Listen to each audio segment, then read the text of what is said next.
شریعت میں کوئی تبدیلی نہ آنے پائے، شریعت میں کوئی بگاڑ نہ آنے پائے۔ اب امام حسین چلے اور مکمل مصمم ارادے کے ساتھ چلے، اور یہاں پر یہی کہا کہ دیکھو یہ ہے۔ تو پھر کیا وہ وقت نہیں تھا جو امام حسین علیہ السلام اتمام حجت کیے؟ اتمام حجت کس شکل میں کیے کہ لوگوں کے درمیان میں پہنچ گئے۔ تیسرا خطبہ تھا، اے لوگوں تم مجھے کیوں قتل کرنا چاہتے ہو؟ کیا میں نے تم میں سے کسی کا بیجا قتل کیا؟ سوال، کہا کہ لا واللہ آپ نے ایسا نہیں کیا۔ کیا میں نے سنت نبی کریم کو پامال کیا؟ لا واللہ۔ کیا میں نے شریعت میں تبدیلی کی؟ کہا کہ لا واللہ۔ پھر بات کہ وجہ کیا ہے، کیوں قتل کرنا چاہتے ہیں؟ لبغض ابیک، آپ کے بابا کی دشمنی میں۔ امام حسین کے بابا کون تھے؟ امام حسین کے باپ محافظ اسلام، محافظ بانی اسلام، جس کی ایک ضرب ثقلین کی عبادت سے افضل، ایک ضرب ثقلین کی عبادت سے افضل۔ امام حسین نے، کون حسین؟ علی مرتضیٰ کے معجزوں کے حامل، محمد مصطفیٰ کے کرامات و معجزوں کے حامل، سارے انبیاء کے معجزوں کے علوم کے حامل، ایک تنہا حسین، تنہا حسین۔ وہ حسین اگر حکم دے دے میت کو تو زندہ ہو جائے۔ کس سے مخاطب ہے؟ اشرف مخلوق انسانوں سے۔ کون انسان؟ یہ ہم انسانی پیکر میں رہتے ہوئے ان کی درندگی کا احساس نہیں کر سکتے، تصور نہیں کر سکتے۔ ایسے درندے نما انسان، حیوان ہو چکے تھے۔ ایک درندہ جانور بھی جب انسان کے تابع ہو جاتا ہے تو اپنی مزاج کو بدل کر انسان کے تابع ہو جاتا، لیکن یہ کیسے انسان نما حیوان تھے، شریعت کے تابع نہیں ہو رہے تھے، صاحب شریعت کے تابع نہیں۔ حسین انگریزوں کو حکم دے دیں تو جیسے رسول کے ہاتھ میں آئے تو تسبیح کرنے لگ جائیں، یہ ان کے ہاتھ میں بھی آئے تو تسبیح کرنے لگے۔ یہ انسانوں سے مخاطب تھے۔ اس کے بعد کہہ رہے تھے کہ تم نہیں جانتے ہیں تو جان لو کہ میں محمد کا بیٹا ہوں، علی کا بیٹا ہوں۔ لیکن کسی پر امام حسین کی تعلیمات کا اثر نہیں ہوا، تو خود حسین نے ان میں پیدا ہوئے مرض کی تشخیص کی، چونکہ تم نے حرام کے ذریعے اپنے جسم کی افزائش کی، اس لیے میری بات کا اثر تم پر نہیں ہو رہا ہے، اور تم نے ناجائز تحفوں کو قبول کیا۔ تو خود امام وقت قرآن ناطق کے جملے تم پر کوئی اثر نہیں کر رہے ہیں، نہ قرآن کی آیت تم پر اثر کر سکتی، چونکہ تم نے اپنے وجود کو اپنے خواہشات نفس کے حوالے کر لیا۔ اب تم خدا کو نہیں، اپنے خواہشات کو اپنا خدا بنا لیا۔ تو اب تمہاری سماعت، بصارت، خلق، جو سب کچھ بھی ذرائع ہدایت کے ہیں، اللہ نے اسے مخفل کر دیا، ختم کر دیا، بند کر دیا۔ تمہیں ہدایت نہیں ہو سکتی۔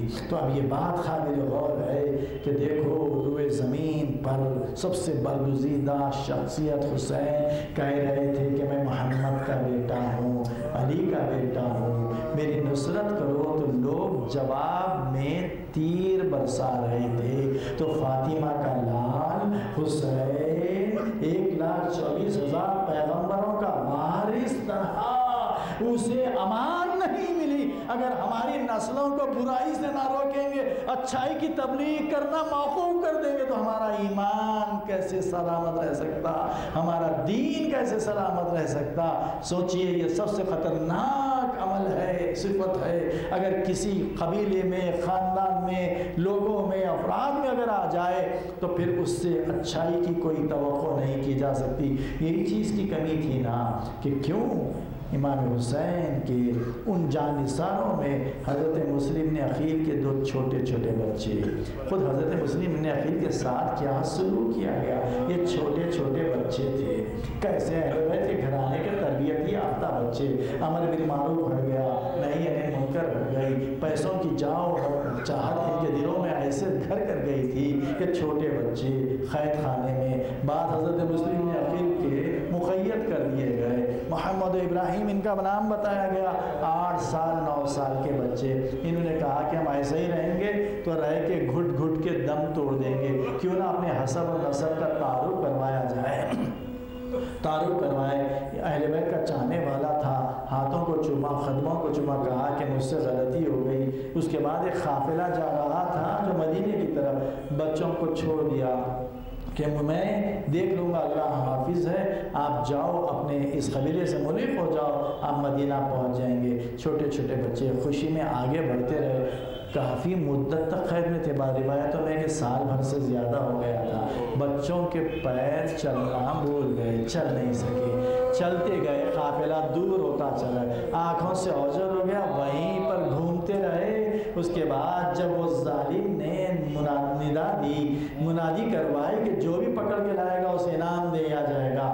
ماں تو مومنہ تھی، بچوں کو آرام سے رکھی، لیکن اس کا بیٹا ظالم جب صبح ہوئی وہ بچوں کو فرات کے کنارے لایا، اس کے بعد چاہتا تھا کہ بچوں کو قتل کر دے۔ بچوں نے اس سے کہا کہ دیکھ تو ہمیں قتل کیوں کرنا چاہتا ہے، اتمام حجت کی کیوں قتل کرنا چاہتا ہے؟ کہا کہ پیسے لوں گا ابن ضیاء سے، کہا کہ ہم اچھے قاری قرآن ہیں، قرآن پڑھا کر پیسے کما لے، کہا کہ نہیں مانتا، تو کہا ہمیں بازار میں فروخت کر دے تجھے پیسے مل جائیں گے، کہا کہ نہیں مانتا، کہا کم سے کم جیتے جی ابن ضیاء کے پاس لے جا، جو وہ فیصلہ کرے، کہا کہ نہیں تمہارے سر لے جاؤں گا تو انعام ملے گا، جیتے جی لے جاؤں گا تو انعام نہیں ملے گا۔ ایک مرتبہ چھوٹے سے بچے جو باپ کا عمل تھا وہی تربیت شدہ بچوں کا بھی عمل تھا۔